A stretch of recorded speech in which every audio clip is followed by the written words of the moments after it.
Welcome to the final show before the U.S. Open tees off tomorrow morning. I think it's like 9:40 East Coast time, so like 6:40, something like that. But tomorrow morning, U.S. Open. I am so excited for LACC, and I know all you guys are too.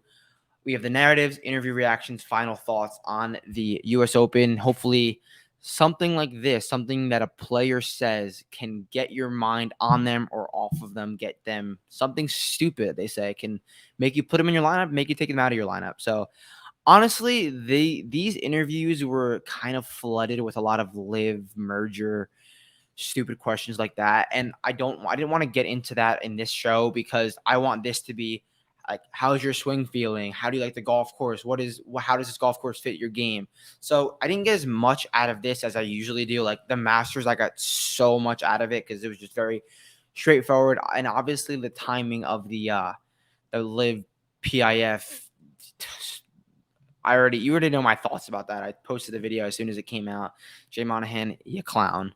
And okay, real quick. Never want to like wish harm on anyone. Never.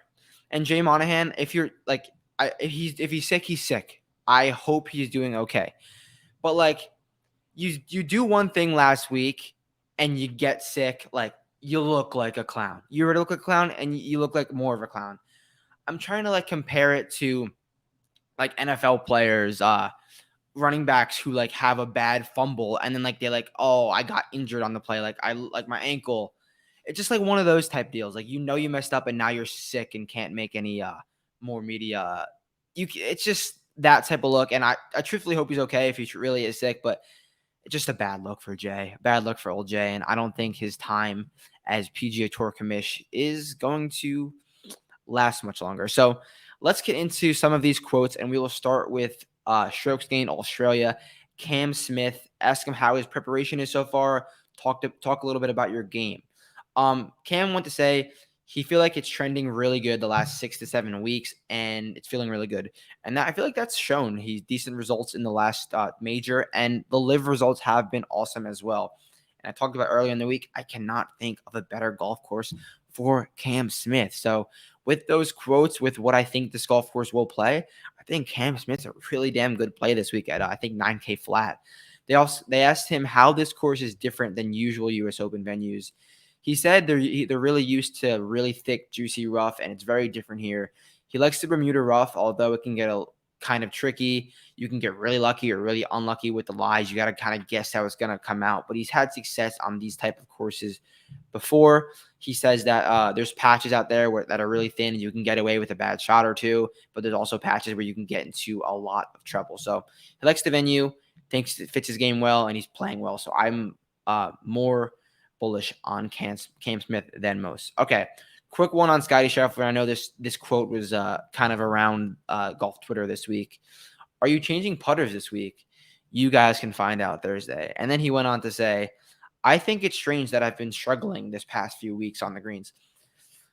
Scotty, losing 9 strokes putting, I don't think it's just like, it's just a little strange. I think there's a real issue if you're losing 9 strokes putting or whatever the amount is and consecutive weeks. He said he putt well at the PGA and the Charles Schwab. The stats don't really say so, Scotty. It's not like he's burning edges. He's objectively just missing the hole. So we'll see tomorrow morning if he comes out with a new putter.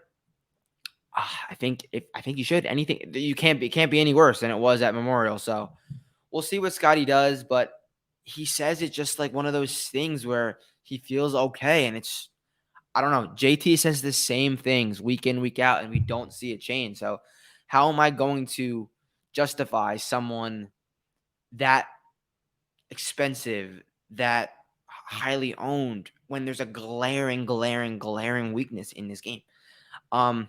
So if he was to say, yeah, something's wrong, but we're working to fix it, I could be like, all right, I see the upside. But if he's like, I don't see anything wrong, I don't know how I feel about Scotty. And I kind of was feeling okay about Scotty heading into today. But I think me talking through it, I think it's a fade. All right. Colin Morikawa. This was just a very interesting. They asked him about played 15 when it was 78 yards at the Walker Cup.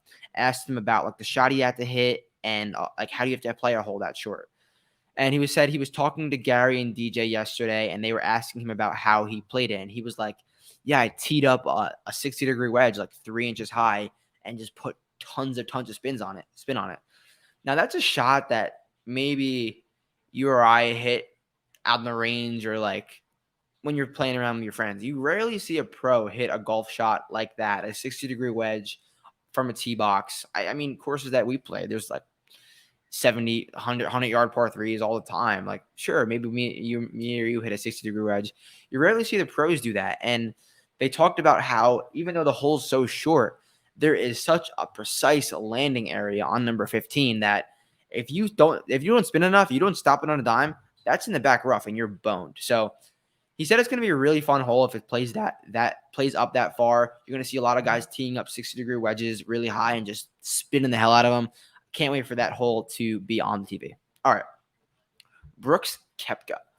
Brooks Koepka was pretty adamant about, they asked him a lot of dumb, like, live questions that were just boring Brooks answers, so I'm not going to get into that.